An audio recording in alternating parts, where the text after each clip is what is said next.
กินแรงกินง่ายว่าซั่นการลูกสาวคนเดียวหากะบ่กุ้มบางทีก็ได้ยืมได้หยังเขาอยู่บ่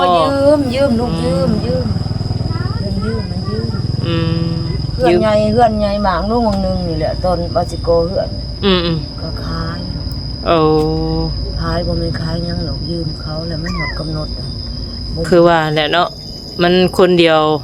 หาเงินบัดภาระบัดรายจะสิซื้อนมลูกจะสิให้รถ3 วัน 4 วันกล่องนึง3 วัน 4 วันกล่องนึงมันบ่มีกระโหลดใส่เงินแขวเขายืมเขากันหมดมื้อกำหนดเขาบ่ได้เขาก็มาแม่นเงินในวันบ่แม่โอ้เขาออกเบี้ยแบบใดเขาออก1 130,000ก็ได้เอาลูกโอ้100,000ออกดอกเบี้ย 30,000ถ้าว่าเฮาบ่ให้ทั้งต้นทั้งดอกนี่บ่ได้เพิ่มขึ้นอีกแม่นบ่เพิ่มขึ้นอีกเจ้าก็บ่ได้มันเพิ่มนะคะจะสิเอาหยังไปแจกบ่รู้สิเอาหยังก็จะเอาให้มันจุบไปในเงินแสนปลายแต่ละเที่ยวต้องเป็นจังซั่นบ่เอาก็บ่มีให้หลานกินอยู่สิจังได๋เลือดใจอยู่ลูกมาบ้านสิหลานอยู่เลือดสิลูกอยู่ก็บ่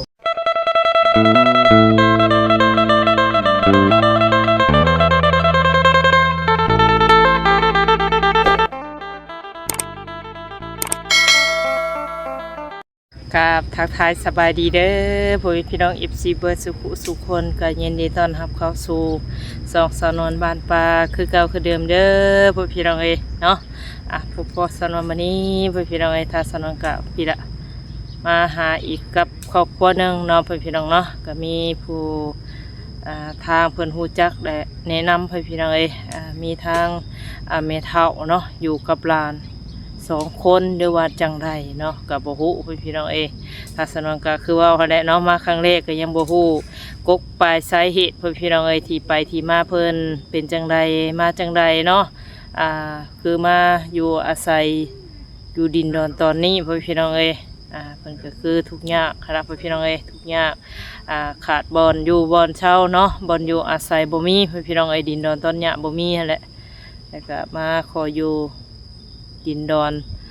เป็นของพักของรัฐเนาะพี่น้องเนาะก็อยู่ส้นสัวข้าวเนาะสั่งรายละเอียดพวกละเข้าไปโอไปล้มด้วยว่าไปทักทายทางเมทัลเพิ่นเนาะก็ไปโอไปล้มทางเพิ่นพี่น้องที่ไปที่มาเป็นจังไรมาจังไรเนาะจังไรก็ไปบังไปชมพร้อมกันเลยพี่น้องโดยพี่น้องเนาะสรังกะได้มาเห็นบอนทีบอนเพิ่นอยู่อาศัยพี่น้อง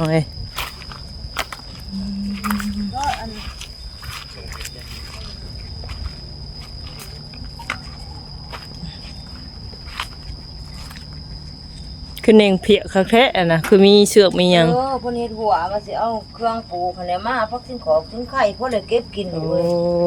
สบายดีแม่ครับสบายดีอีดะสบายดีสบายดีนะลูกสบายดีหลานบ่โดยสบายดีโอ้ยคืองามแท้เด้นี่ไปร่อยเยอะบ่ล่ะกินนมบ่กินนมยังซะนี่นมอันเล็กตู้เย็นนี่แหละกินอย่างป้าเนี่ยใหม่น่ะป้าบ่ได้อันนึงจะเอาไปห้องหมอบ่ต้อง2 ล้านปลายเป็นหยังเลยลำไส้โอ้ลำไส้บาดบ่แม่นอยากเปลี่ยนให้หั่นบ่อยากให้กินตัวนี้มันแห้งบ่หรือว่าแนวใดนุ่มกองนุ่มแกงคือก็ว่าเปลี่ยนบ่ได้จังว่าได้เอานุ่มตัวเก่านี่มาคืนคนจางๆให้หรอก2 บวงนี่เป็นไดลูกเป็นจังไดมาจังไดคือมาอยู่นี่บาดนี่มาอยู่น้ำหนองทรายนี่แล้วเพิ่นให้นี้ในข้างตลาดโลกเพิ่นว่าถึกบ่นเพิ่นสิสร้างสิแป้งเฮ็ดอันนั้นบ่นจอดรถจอดล่างเพิ่นว่ามันขับมันแขกเพราะมันส่งเข้าไปเด้ออกกันตะกี้ก็ว่าวิทย์เฮาก็จังได้ปลูกเฮือนปลูกศาลอยู่จะปลูกเฮือนใช่บ่โน้ยปลูกเฮือนนี่ตั้งใหญ่อยู่บ่เฮือนใหม่น่ะแม่มางแล้วเฮือนใหม่น่ะลูกว่าจังได๋เฮือนกอหลังน้อยๆอีแม่เฮาอยู่เท่านี้เนี่ยก็ยาแล้วเฮ็ดก็เฮ็ดติลูกแล้วไปซื้อเสาหันมาไปซื้อนั่นลูกเฮ็ดการได้นี่แหล้วเสา1 400,000มาตั้ง6 เสาว่าสิเฮ็ดเฮือนอันจงมันเหลือมันดีเขาว่าโอ้สมโมเดิร์นเลยบ่ทันได้เป็นอีสังหลวยมาตั้งขึ้นก็เบิด10,000ปลายยังบ่มีจนยืมหนี้เขา อืม ก็เลยมาเพราะว่าบ่ได้อยู่แล้วอันนี้แล้วก็โอ้ยจักเฮ็ดจังได๋ อยู่ในหันน่ะจักปีแล้ว โอ้ยหลายได้ลูก บ่ตั้งแต่ลูกยังน้อยบ่ได้ว่าได้ไร แม่นแต่อีนางยังน้อยๆมองประมาณ3 ปี อืม อันนี้มันก็หด23 24 ปี แม่ผู้นี้บ่ โดย แต่ทุกมื้อนี้จะอยู่จักกับไผในซั่นน่ะ อยู่กับหลานนี่ลูกไปเหตุการณ์นี่คำมาเพิ่นจังได้มา อืม เที่ยงมากินข้าวแล้วมาจอบลูกยันแม่เป็นวิน เหตุการณ์หยังอ่ะนะเฮ็ด คนนี้นะก็สั่งเขาในขางคุลาว โอ้ เฮ็ดน้ำจีน แล้วก็มีผัวบ่ ก็มีแล้วลูกเอ้ยนี่ โอ้ ก็บ่สิเป็นตาหรอกก็ยาไปแล้ว เอ้าคือว่าจัง กัน ซั่น ไปแล้ว มา ลูกเอ้ยหากินเอง โอ้ป้าแล้วกับผัวน่ะ ก็ป้าละว่ามันจังบ่เห็นมาลูกเอ้ย อืม หากินเอง เจ้านี่คนบ้านใดแต่บิตะบ่ เขา นี่ อยู่เซ่พุ่นลูก เซใดนะ เมืองปากเซ่กับหนองสายบ้านเลียง โอ้อยู่ปากเซผู้ โดย แต่มาแบบไรมาน้ำลูกน้ำผัวบ่ มาผัวก็มาแต่บ้านนํกันน่ะว่ามาหากินอยู่พี่ลูกเอ้ยมันพอได้กินแตะกี้มันก็หาขายเครื่องขายของได้กินดีลูกเอ้ย อืม พวกเงินห่มทองก็ได้แล้วก็เลยพากันมาหากิน อืม กินแล้วก็อยู่ไปแล้วว่าพ่อละอยู่แล้วก็เลยอยู่ไป อืมได้ลูกได้เต้า แม่นก็เลยผู้เดียวหั่นแหละลูกผู้เดียวแม่เพิ่นนี่ ลูกสาวผู้เดียว แม่นผัวก็เสียแล้วเสียเลยมองแหละ6-7 ปีนี่แหละ อืม แม่ก็มาเสียอยู่ผีน้ำ แม่เจ้าหั่นบ่ โดย โอ้ แม่เสียก็บ่ทันพ่อเฮิงกับผู้ที่ผัวเสีย อืม ก็บ่มีไผแหละลูกก็อยู่กับลูก2 คนครับ บ่ได้เฮ็ดให้เฮ็ดนา บ่ได้มีหยังสิเหตุการณ์ ปะลูกสาวนี่ไปอันน่ะเป็นกรรมกรเขาเฮ็ดงานก่อสร้างเนาะ โดย อ๋อเด็กก็ได้ประมาณเท่าไรอันเพิ่นแบบได้เงินรับเงินเดือนได้อั เพิ่ น นให้วันละแสนลูกเอ้ยเฮ็ดน้ำจีน โอ้มื้อละแสน โดย ก็พอกินพออยู่อยู่บ่กุมปากกุมท้อง โอ้ยบอกน้ำพ่อก็บ่พ่อเลยลูกตูดไปทูไทยไปโอ๊ตปวดขาสุวรรณสันวันศรีลูก โดย ก็ตูดเบิ่งสันแน่ลูกเอ้ยซื้อนมลูกแน่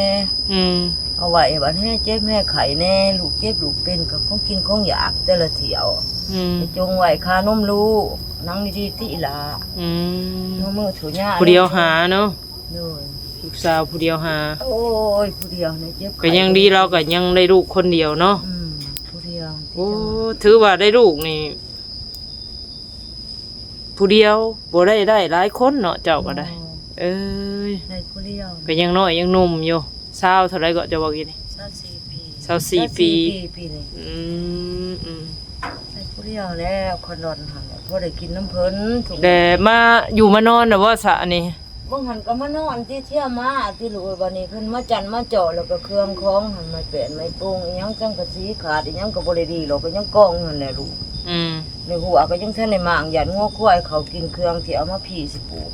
แต่ว่าตูบตีบนี่ก็ยังบ่ได้มางเพื่อนอันที่ว่าเฮ็ดนี่ยังอยู่แม่นบ่แม่น ก็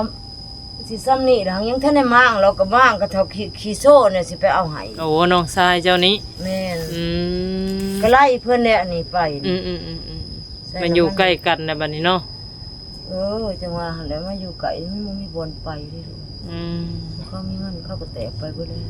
บ่ได้หยุดบ่อันน่ะลูกสาวเจ้านี่มื้อใดก็แม่นมาไปเวียกบ่ ไปแล้วบ่มีวันพักบ่มีวันอาทิตย์วันเสาร์ โอ้ เขาบ่ให้พัก บ่มีมื้อหยุดเลย ยังอีกเดือนหนึง2 เดือนเขาก็แล้ว อืม จังว่าให้เพิ่นคุ้มใจลูกเอ้ยคุ้มใจบนว่าหนีรถนี่แหละ อยากได้รถ รถนี่ลูก รถจักรบ่ แม่นลา โอ้ ว เดือนหนึงเท่าไหร่ ลาดป้าย ล้านปลาย เซ็น โอ้ เขาปรับดิของแต่เก่าเถาวันที่7ที่8เนาะอันนี้วันที่20ปลายเขาปรับ เอาออกมาจากเดือนแล้ว ยังอีก5เดือนก็จุด ยังหาเดือน อันนั้นแหละแม่ โอ้ ใจ คือเก่งเฮ็ดซะนะ อ้าว เก่งอยู่ได้ลูกสาวเจ้านี่เก่ง บื้นเอาอะไรลูก อยากได้เนาะ โน้ บ่มี ย ก็ นบ่มีอันขี่ลูก เข้าใจอยู่ ยามอยากไปอยากมาเจ็บลา ลำบากเนาะอืม คือบางนึงนี่แหละลูกร้านมันสำบายนี่หอบไปนี่ อืม มันสิมาหาทางน้องชายก็บ่ง่ายมันไกลกัน อืม ก็จังว่าก็ไล่รถหั่นแหละไปตกเดือนถึงคืนจังได้มาเพราะว่าเพิ่นอยากให้นอนบ่ได้ของเพิ่นส่งหน้า นั่งมีแนวนั่งได้ลูก โดยบ่ อัน เป็ นี้ นหยั นั่ง ง ตั้งให้ก็ไหลลูกนั่งโลดลูกมันปวดขาเลยลูก ได้อยู่บ่ ได้ ยันว่ามัน บ่แม่นั่งนี่เลย เป็น ลูก ตก ปวดขาเลยลูกเจ้าก็นั่งแล้วก็ปิ้นมาใส่แม่ คื ก็ อ ไหล สินั่นแท้ ได้ไล่บ่เป็นหยัง โอ้ยนั่งสูงโพดแล้วเจ้าว่านั่งตาม สูง โอ้ ก็ ยบ่ ตา ได้ ม ละ ลูกนั่งลูก เนาะอีละ ปวดขา นั่งก็อีละเนี่ย เนาะจักโมงสามีเพิ่นเลิกมานี่ 5 โมงลูก โอ้หาโมงแรง โดย ถ้าไปก็ไปแต่เช้าแม่นบ่ ไป7 โมงก็ไป7 โมงครึ่งแล้วเข้าการ 7 โมงเช้า ตอนเที่ยงเนี่ยเพิ่นมากินข้าวอยู่เฮือนมาจอบลูกแล้วมาจอบแม่ อืม กินข้าวแล้วปุ๊บปั๊บไปโลดนะ อืม อย่ามันบ่ทันนี่ อืมนี่คือน้องชายอันนี้มาเฮ็ดมาหยังให้แอมให้ ใช่เลยเจ้าพ่อสิให้ แล้วก็ทยอยคนเครื่องคนของมาบัดนี่ ก็เลยเลาะเพิ่นแล้วก็เครื่องนุ่งของงมก็ก้องตากฝนอยู่แล้วลูกเอ้ย อืม พวกให้เลิกเจ้าพ่อสิให้น้องมาเฮ็ดให้มุ่งให้ อืม เดี๋ยวว่าเพิ่นวางแน่ยังแน่แล้วก็นี่เพิ่นก้อมานี่หน่อยนึงแล้วสิเอาเตรียมมันมาแล้วสิขนเครื่องนุ่งมันมา อืม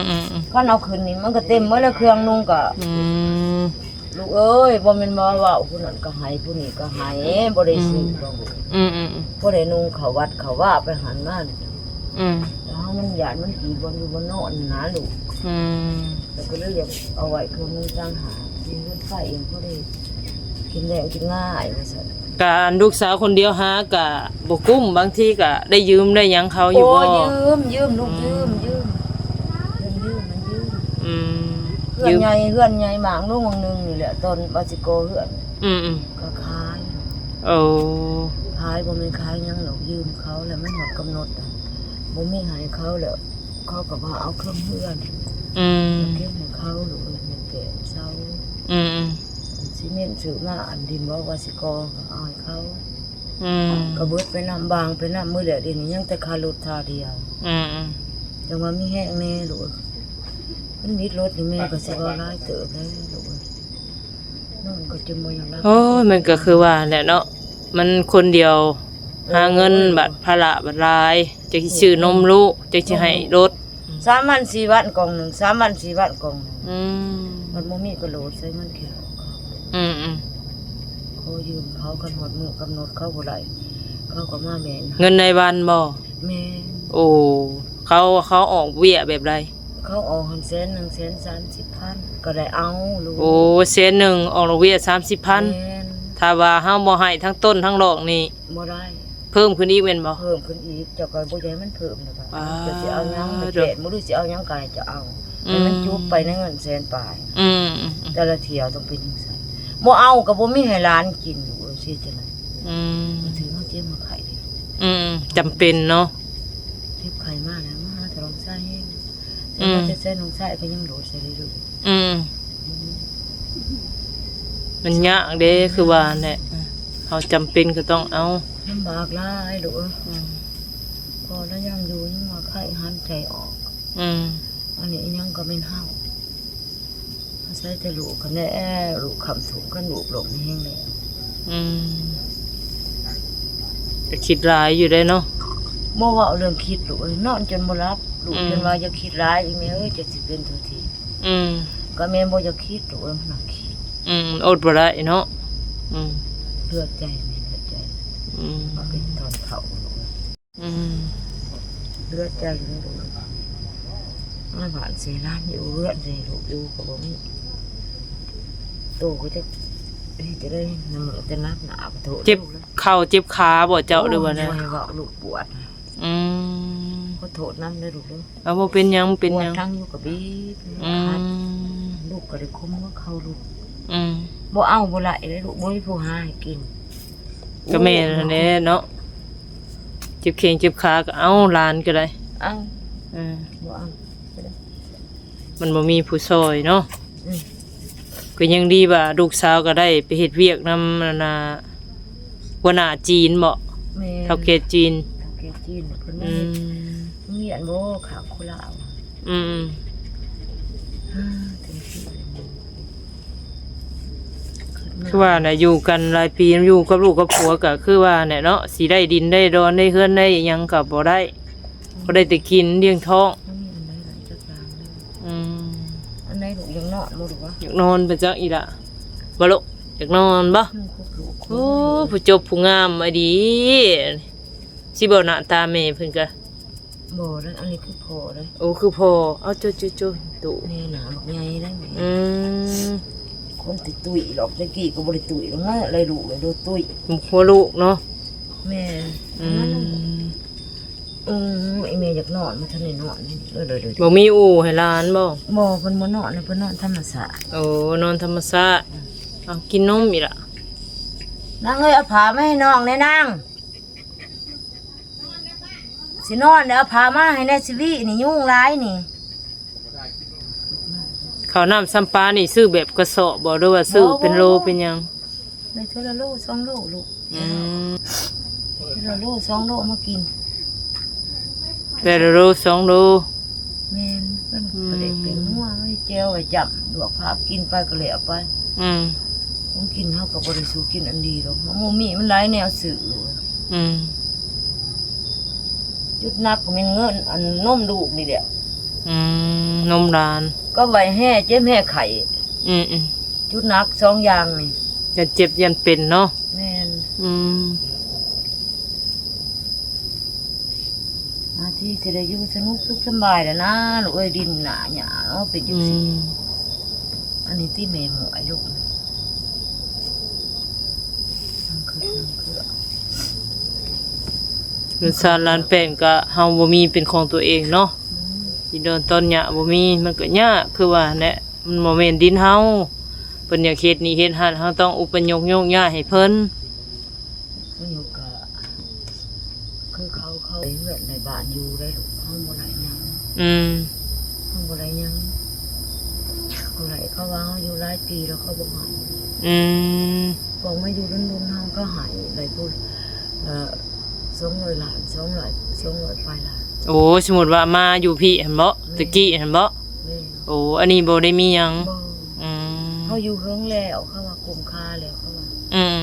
เขาบ่ให้เฮา อืม เรื่องผู้ความฟังกันเต้นมาเพิ่นได้บ่มองหมดนี่ได้กินหมด อืม ครบเบิดในเรือนน่ะ อืม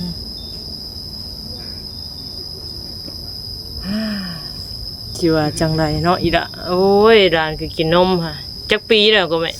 ที่8เดือน ปี8 เดือนว้ายังหึงเติบได้สิปะนมนี่ โอ้ยมันหึงเนาะ อืม อันไหนลูก โอ้ผู้พ่อนี่ไปละไปเลยบ่บอกบ่กล่าวเลยแม่นบ่ ก็บ่ได้บอกเลยก้าวเลยลูก อืม ไปเลยไปแล้วก็บ่ทวงบ่ถามบ่น้ำอีก อืม สิว่าหาไหลหากินลูกเอ้ย อืมเลิกลากันไปเนาะ อยู่ดีมีแห้งบ่เป็นหยัง อืม บ่ลมหายตายเสียอยู่นํกันบ่เป็นหยัง อืม มีแต่คือเท่านั้นลูก จะเอ๊ะบ่โอ้ยเนาะอีละถ้าเฮ็ดอันจักมือได้ซะเราเฮ็ดให้นี่เรียบร้อยแล้วนี่ อันนี้เฮ็ดก่อนอันนี้ห้องข่อยมานอนนี่สุดน่ะ อืม เฮ็ดหมองประมาณเดือน4 อืม เดือน4เดือน5นี่แหละอันนี้เอามาบางนึงนี้บางเขาให้มาเพื่อนเขาให้มา มากจากเสาะกับสีมามุงนี้บาด ก็งัดเอา อืม บ่มึงเนาะ มานี่ก็ว่าแน่เนาะใส่น้ำน้ำหมูได้แม่นบ่ อันนี้ตีโอ้ยลำบากไปนอนก่อนเอลเคจะไปเอาน้ำมา อืม แท็กซี่ได้ไหม ยากน้ำแม่นบ่อืม ไฟกับบ่มี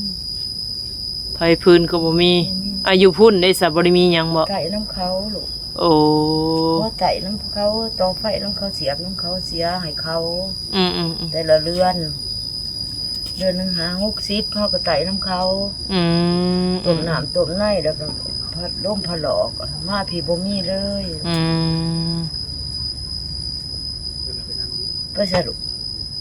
ก็ยากเนาะ สลาทูกไปแม่เพิ่นกำลังเจียมสิไปการ โอ้ กำลังข่อยวางดิ อืม คือก็มาหักโทรศัพท์ว่ามันออกสายมาหักเอาไปก็ไปว่า อืม ลำบาก ใช่ละมานอนบ่ลูกหึ ลำบากตอนแม่เบิดแห้ง อืม คันแม่ยังหนุ่มยังน้อยคือแตะกี้ก็แม่ก็บ่ เท่าไรแล้วอายุเจ้านี่ 64ปีเลย โอ้64 ปีเพื่อแห้งเฮาก็สู้เอาไว้แล้วเนาะ โดย ตะกี้พากันเฮ็ดหยังตะกี้ตั้งแต่ลูกผัวอยู่ เหตุการณ์นี่แหละลูกแม่ก็เหตุการณ์ในโคราชนี่เด้เฮ็ดว่าเพิ่นมีอ่ะ บ่ ลูกก็เขาเรียนบัดพอแล้วโซแล้วก็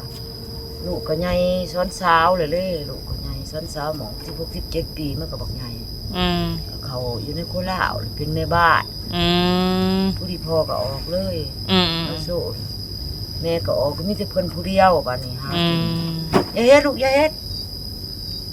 ลูกหลานอย่าใส่หมวกติลูกมันร้อน เนาะเด็กแนวใดล่ะเอ้ยมาอยู่นี่แฮงฮ้อนแน่เนาะ โอ้ยบ่ให้เว้าเลยลูกอันนี้นำมาหัก พื้นไผ่ก็บ่มี เย็นธรรมชาตินี่แหละลมพัดนี่แหละต้นไม้ต้นตอกนี่แหละมันก็คือว่าแล้วเนาะมันก็อบอ้าวแน่เนาะ อืมเอาไม่เป็นมาแต่ไสซะไม่เป็น ก็ไม่เป็นในเฮือนแม่หมางออกจุ่ม อื รัด มอืม เรื่องให้เข้าคาหนีคาชิ้นนั่นแหละ อืม รัดเอาคามันขี้ดอกขี้แดง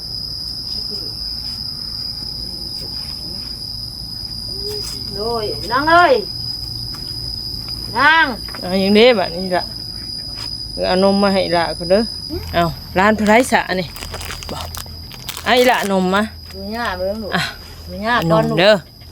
ดูหญ้า จ้าโอ้ยจากความได้นี่เอาลูกอ่ะ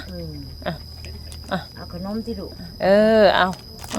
อานี่แบ่งเอื้อยนำเด้อ สองมือที่ลูกมันจังเบิดโอ้ย เอ้ย ปงลงนี้ลูกปงลงนี้อ่ะปงก่อน เนาะสาวน้อยนี่ ปงลงทูหญ้าอีกทูหญ้ายืนขึ้น นี่ ทูหญ้า จากความมาดิ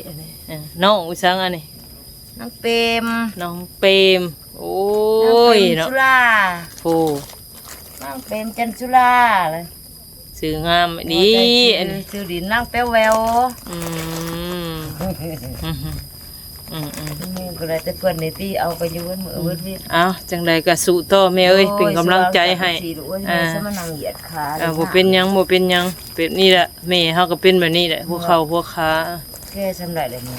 โอ้ก็60ปลายแล้ว 60เลยจังไรสู้ต่อเนาะ โดยลูกโดย ต่อเฮ็ดจังไรเป็นกำลังใจให้ โอ้ยจุกเสียจะนะ อืม วาสนา จังไรเถื่อทางผู้รักผู้ใหญ่เพิ่นมองเห็นเนาะเฮาก็สิได้มาหาอีกทีหนึงเด้อ โอ้ยสุขลูกเอ้ย โดย สงสารเมตตากันสาธุ เอาจังไรก็ป้าแล้วไม่เท่าเอ้ยบัดนี้เด้อ โส โดยสบายดี ดีไม่แห้งลูกเอ้ย โดย ไปมากก็สะดวกลูกเลยอยู่ดีไม่แห้งมาอยู่ยามถามข่าวแม่ก็ดี โดย ทุญาในเด้อหล่าเด้อ นี่เสยสละที บ๊า เดี ยบายลูกเด้อบายบายนี่ บายใส่บายดู ลูกบายดูบายบายบายบายจะได้บายบายหั่นบายบายเบิ่งลูกบายบายเอ้เนาะพี่น้องเนาะทางเฮาก็ได้แต่รีวิวหรือว่าถ่ายทำทางไม่เฒ่าเพิ่นเนาะเพิ่นก็คือว่าน่ะดินเนาะตอนยามบ่มีพี่น้องเอ้ยถือให้เจ้าของดินเนาะหรือว่าเพิ่นให้โยกย้ายพี่น้องเอ้ยทางเพิ่นก็เลยมาอยู่บนทางหลายผู้หลายคนมาอยู่หั่นแหละเนาะอยู่ชั่วคราวหั่นแหละพี่น้องเอ้ยซ้ำได้ซ้ำมีเนาะแต่บ่ฮู้ว่ายามใดพี่น้องเอ้ยจึงได้เนาะถ้าผู้รักผู้ใหญ่หรือว่า FC ทุกๆคนเนาะมองเห็นอยากช่วยอยากสู้ทางเพิ่นเนาะก็ติดต่อผู้พันทางเฮาได้เด้อพี่น้องเอ้ยยินดีเป็นสะพานบุญให้ทุกท่านพี่น้องเอ้ยเอาจังไดคลิปนี้ก็ฝากทุกคนเนาะกดไลค์กดแชร์ไปต่อพี่น้องเอ้ยเพื่อซอยสู้ทางแม่เฒ่าเพิ่นเนาะจังไดคลิปนี้ไปแล้วพี่น้องเอ้ยขอกล่าวคำว่าสบายดี